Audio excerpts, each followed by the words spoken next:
বলিউডের পাওয়ার কাপলদের মধ্যে আলোচিত জুটির নাম শিল্পা শেঠি রাজকুন্দ্রা। রূপকথার মতো ছিল তাদের প্রেম ও বিয়ের গল্প। ধনকুবের স্বামীর অভিনেত্রী স্ত্রীর প্রতি প্রেম দেখে অনেকেই তাদের আদর্শ দম্পতি মনে করতেন, কিন্তু সেই সম্পর্কে দাগ লাগে শিল্পার স্বামীর নাম বিতর্কে জড়িয়ে পড়ায়।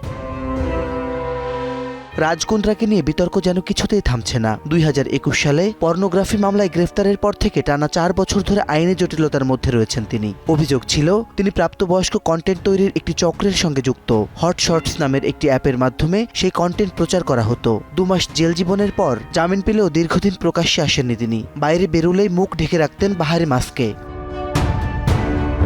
তদন্তকারীরা জানান, স্থানীয় নিয়মকানুন এড়াতে ভিডিওগুলো ভারতে শুট করা হলেও বিদেশের প্ল্যাটফর্মে আপলোড করা হতো। এরপর 2024 সালে মামলার তদন্তে নতুন গতি আসে। এনফোর্সমেন্ট ডিরেক্টরের মুম্বাই ও উত্তরপ্রদেশের একাধিক জায়গায় তল্লাশি চালায়। রাজকুন্দ্রা সহ মামলায় জড়িতদের বাড়িতেও অভিযান চালানো হয়, কিন্তু কোনো তথ্য পায়নি তারা। তবে সময় গড়ালেও মামলার চূড়ান্ত রায় ঘোষণা হয়নি। দীর্ঘ এই আইনি প্রক্রিয়ায় বিরক্ত রাজকুন্দ্রা।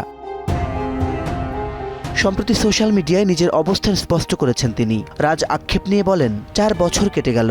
আজ আমার আইনজীবী প্রশান্ত পাটিল সব যুক্তি পেশ করেছেন। আমি সত্যের পক্ষে আছি। যদি দোষী হই শাস্তি দিন, আর যদি না হই তবে আমাকে মুক্তি দিন। তিনি আরো বলেন, বিচার পেতে বিলম্ব হওয়া মানে ন্যায় বিচার থেকে বঞ্চিত হওয়া। একই সঙ্গে গণমাধ্যমে তার সম্মানহানি নিয়েও ক্ষোভ প্রকাশ করেন রাজ।